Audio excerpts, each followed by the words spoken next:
In this lecture, we're going to introduce the ideal gas law.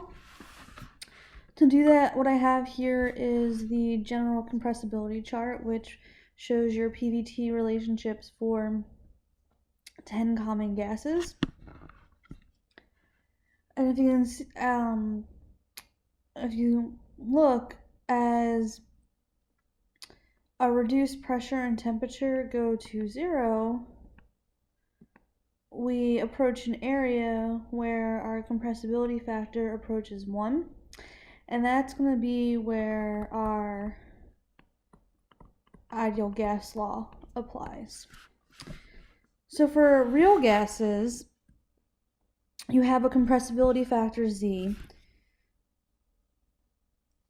which is plotted against your reduced pressure and reduced temperature, where your reduced pressure is your pressure divided by your critical pressure, and your reduced temperature is your temperature divided by your critical temperature.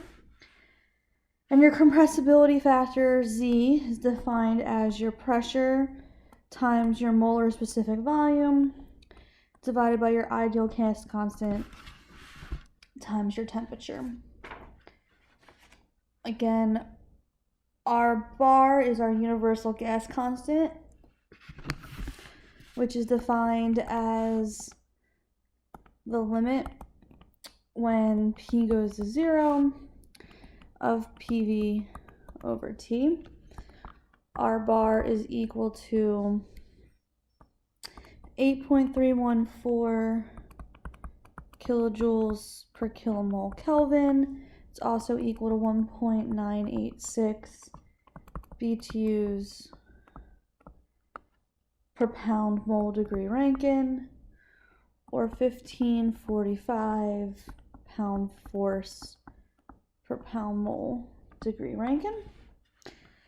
So if we use the fact that our molar specific volume is equal to our molecular weight times our mass-based specific volume, our compressibility factor can be expressed as PV over RT, where R is equal to the universal gas constant divided by the molecular weight of the gas we are looking at. So R is for a particular gas, it's not universal. We also have a pseudo-specific volume, which can be defined as our molar specific volume divided by the universal gas constant and the ratio of our critical temperature to our critical pressure. Again, we're introducing the idea of real gases so that we can actually form our ideal gas law. So now we're going to look at the ideal gas law.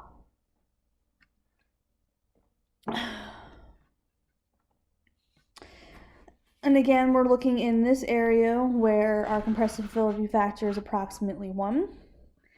And in those states, we can assume with reasonable accuracy that Z is equal to 1. So we get our ideal equation of state of PV equals RT. There's some alternative forms of the ideal gas law. If I use the fact that my specific volume is my volume divided by mass, I get that PV is equal to mRT. And if I convert from a mass basis to a mole basis, using the fact that my specific volume is my molar specific volume divided by my molecular weight, I'm going to get PV is equal to RT. Or I can express my answer in terms of number of moles, where I get PV equals nRT, which is probably the version you are more familiar with from chemistry. So for ideal gases, our specific and early internal energy change only depends on temperature. So our internal energy is only a function of temperature, not temperature and pressure. And similarly, our enthalpy, which is our internal energy plus PV, is a function of temperature only. So our ideal gas model can really be summarized in three neat equations as PV equals RT, U is only a function of temperature, and H again is only a function of temperature, and it's equal to U plus RT. The appropriateness of the ideal gas model can be checked by locating your states under consideration on our general compressibility chart. And as a reminder, you must use absolute temperature and pressure in the ideal gas law to obtain the correct answers. So we're going to look at an example. We have 1 pound of air in a piston cylinder assembly that undergoes a thermodynamic cycle consisting of 3 processes. Process 1 to 2 is constant specific volume, process 2 to 3 is constant temperature, and process 3 to 1 is constant pressure. At state 1, we know the temperature is 540 degrees Rankine and the pressure is 1 atm. At state 2, the pressure is 2 atm. We're going to use the ideal gas equation of state to determine the temperature at state 2 and the specific volume at state 3. So if I was to quickly sketch this on a PV diagram, we have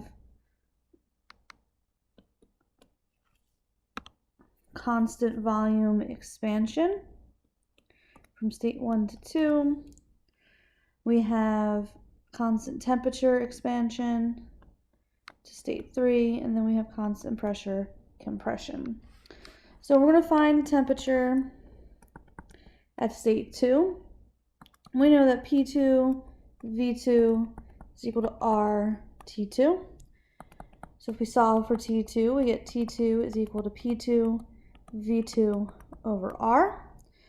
Oh, we need V2. Well, V2 is equal to V1, which is equal to R T1 over P1. So I'm going to combine those two equations, and I'm going to get that T2 is equal to P2 over R times R T1 over P1, which equals P2 times T1 over P1, which is 2 atm over 1 atm times 540 degrees Rankine, which equals 1080 degrees Rankine. To find the specific volume at state 3,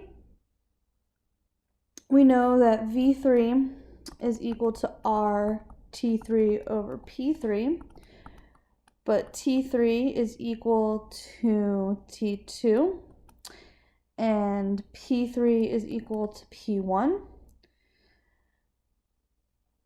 So we're going to get 1545 foot-pounds per pound mole degrees Rankine divided by our molecular weight of 28.97 pounds per pound mole times 1080 degrees Rankine divided by 14.7 psi times 1 foot squared is 144 inches squared. We get that V3 is equal to 27.2 cubic feet per pound. In our next lecture, we're going to go over how to calculate internal energy, enthalpy, and how specific heats apply for ideal gases.